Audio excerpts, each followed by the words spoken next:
घराघरात वाजलं, गायलं गेलं, ऐकलं गेलं आणि त्यानंतर दुसरा एक गजानन आटपाडी तालुक्यात आला, तो म्हणजे गजानन शिवलिंग राजमाने. आटपाडी तालुक्याची साहित्याची परंपरा पुढे अखंडित ठेवण्याचं काम या गजानन आपल्या खांद्यावर घेतलेलं आहे. आणि या पुस्तकाला पण शीर्षक दिले खांद्यावरचे स्टार्स. हे सगळं पुस्तक वाचल्यानंतर आम्हासारख्या सामान्य माणसाला वाटतं की जे जग आपण बघितलेलं नाही ते भयानक जग या पोलिसांना आपल्या नजरेतून बघावं लागतं. आणि ते भयानक जग आम्हाला बघायला मिळालं. आणि त्या अंधकारमय जगाला तिमतिमती ज्योत, थोडासा प्रकाश, खांद्यावरचे स्टार्स त्या चांदण्या दाखवतात. आणि त्या चांदण्याकडे बघून सामान्य माणसानं कुठेतरी समाजात चांगलं चाललेलं आहे, चांगलं घडत आहे आणि आपण सुद्धा त्या प्रकाशाच्या दिशेनं पावलं टाकावीत असं मला वाटतं. सरांनी ब्रीदवाक्य सांगितलं पोलीस दलाचं, पण आम्ही जेव्हा शाळेमध्ये शिकत होतो तेव्हा शिवाजी साटम नावाच्या एका अभिनेत्याची एक मालिका लागत होती.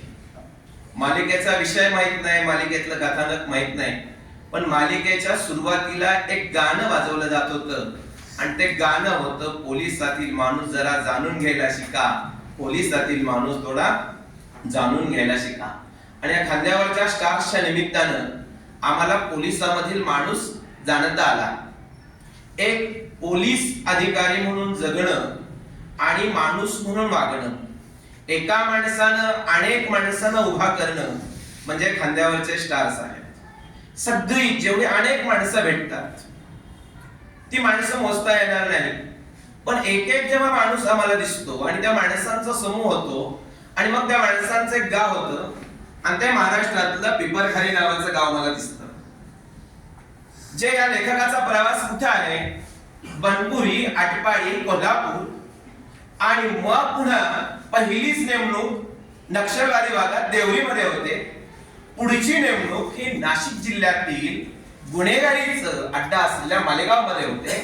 पुढे नागपूर, पुन्हा सातारा आणि मग आता सध्या जी मुंबईमध्ये नेमणूक आहे त्याचं मात्र कुठे दिसत नाही लेखा. साताऱ्यापर्यंत हे पुस्तक थांबतं, साताऱ्यापर्यंत हे पुस्तक थांबतं आणि मग सगळं भयानक जग जे आहे, मला नक्षलवादी भाग बघायला मिळतो, मला गुन्हेगारी जग बघायला मिळतं आणि तिथल्या माणसांचं जग मला बघत असताना पहिल्यांदा दिसतो तो दिलेर. आणि त्या दिलेरला ही लोकशाही बघायची आहे. या नक्षलवादी भागातनं त्याला माणूस म्हणून समाजात आणायचं आहे आणि नक्षलवाद्याला लोकशाहीवरचा विश्वास दूर करण्यासाठी माणसांच्या मध्ये आणायचा आहे, त्याला शासनावरचा विश्वास दृढ करायचा आहे. त्यासाठी दिलेर येतो आहे आणि त्याला पुन्हा या प्रवाहात आणण्याचं काम हा लेखक करतो आहे. असे अनेक माणसं दिसतात. नजीब नावाचा पोलिसाचं काम फक्त पोलीस स्टेशन पुरतं किंवा आपल्या कार्यक्षेत्रापुरतं मर्यादित नाही, तर क्रिकेटचा सामना बघायला हा लेखक गेलेला आहे. आणि तिथं कमी वयाचा, 18 पेक्षा कमी वयाचा हा मुलगा चहा घेऊन येतोय आणि तोच मुलगा या लेखकाच्या नजरेत सुटत नाही. आणि लेखक चहा घेतल्यानंतर त्या मुलाला जवळ घेऊन बोलावतो आणि त्या शिक्षणाबद्दल चौकशी करतो. त्याला शाळेत जायचा विचार करतो, त्या शाळेच्या मुख्याध्यापकांना भेटून येतो, त्याच्या वह्या पुस्तकाची दप्तराची सोय करतो.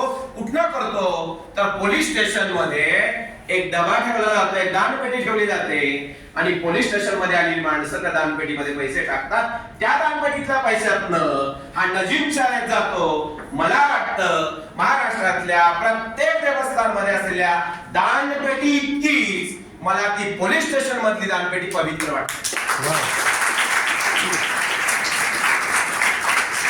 एक पोलीस अधिकारी काय करू शकतो म्हणजे माणसांना माणसांसारखं जगायला शिकवायचं काम हा पोलीस अधिकारी करतो. प्रत्येक ठिकाणी हिराबाई माडवी नावाची, प्रत्येकाबद्दल सांगता येईल, हिराबाई माडवी नावाची बाई पिपरखारी हे गाव या लेखकाने उभा केलं. ज्या गावामध्ये तिरंगा फडकवणं अवघड आहे, तिथं 15 ऑगस्ट होत नाही, 26 जानेवारी होत नाही, सरकारी अधिकाऱ्यांसोबत जाणं शक्य होत नाही, तिथं हा अधिकारी धाडसानं जातो आणि तिथल्या माणसांना, त्या माणसांना घर बांधून द्यायचं काम करतो. त्या गावात जाऊन तिरंगा झेंडा फडकवतो. त्या माणसांचा पोलिसांवरचा विश्वास दूर करतो, त्या माणसांना नक्षलवादापासून परावृत्त करतो. एवढं सगळं काम केल्यानंतर बक्षीस काय मिळतं? दिवाळी आहे आणि दिवाळीच्या सणाला हा लेखक तिथं जातो. दिवाळीच्या सणाला तिथं गेल्यानंतर हिराबाई माळी नावाची ती बाई आणि तिथल्या सगळ्या महिला लेखकाच्या पत्नीच्या चेहऱ्यावर हात फिरवतात, जणू काही माझ्या नात्यातली माणसं आहेत त्याप्रमाणे. आणि येताना एक घड्याळ भेट लेखकाला देतात.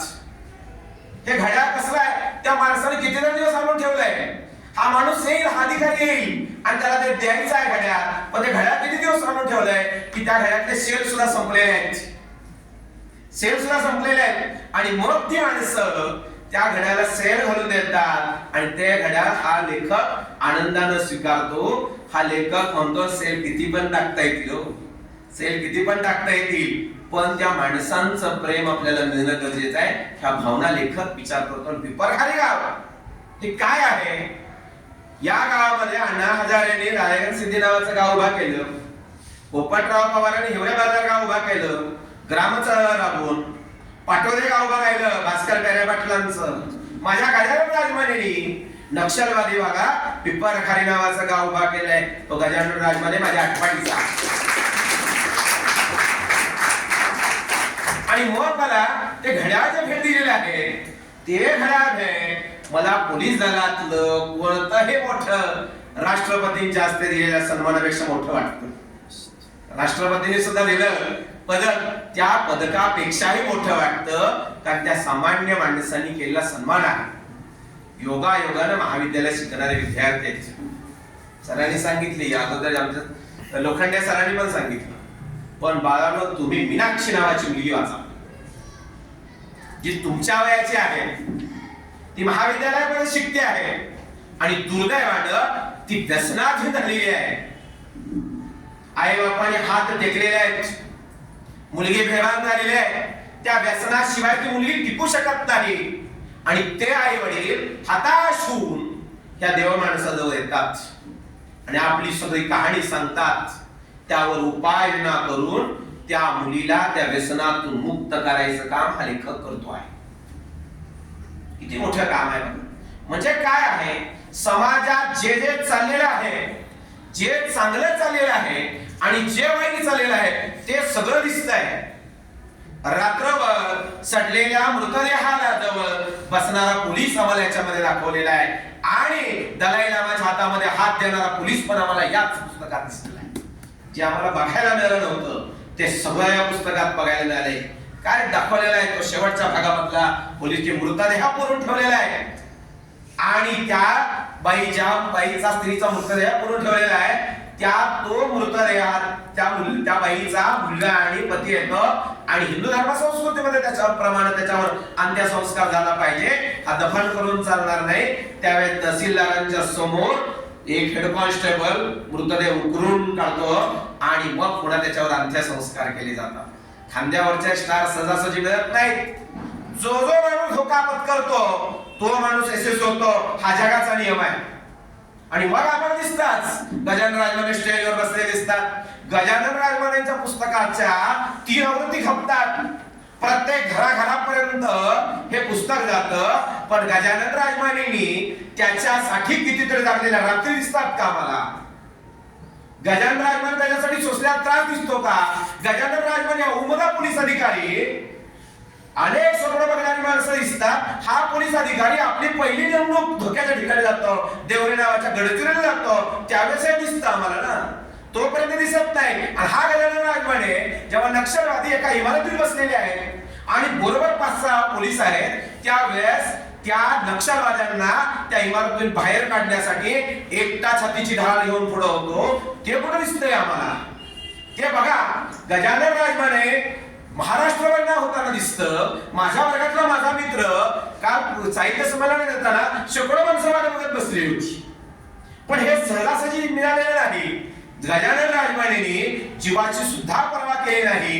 गजानन राजमाने सोसलेला आहे, गजानन राजमाने सहन केलेला आहे, गजानन राजमाने अनुभवलेला आहे आणि त्याचं फलित म्हणजे खांद्यावरचे स्टार्स हे नवनीत लोणी निघालेलं आहे. म्हणजे ज्याला मोठं व्हायचं आहे त्यानं धोका पत्करलाच पाहिजे. आणि हाच आदर्श माझ्या तरुणांना, युवा पिढीला, प्रत्येक माणसाला जो संघर्ष करतो तो जीवनात यश होतो. ह्या संघर्षाची परिणती म्हणजे ही आहे. मग या पुस्तकातली माणसं वाचा, या पुस्तकातला अधिकारी वाचा, त्या अधिकाऱ्याचा संयम बघा आणि मग आम्हाला या पुस्तकातनं काहीतरी शिकता येतं, काहीतरी अनुभवता येतं. आणि मग या पुस्तकातल्या एखादी जरी गोष्ट आपण आपल्या आयुष्यात स्वीकारली तर आपल्या सगळ्यांचं आयुष्य फलद्रूप होऊ शकतं असं मला वाटतं. पुस्तकावर बोलण्यासारखं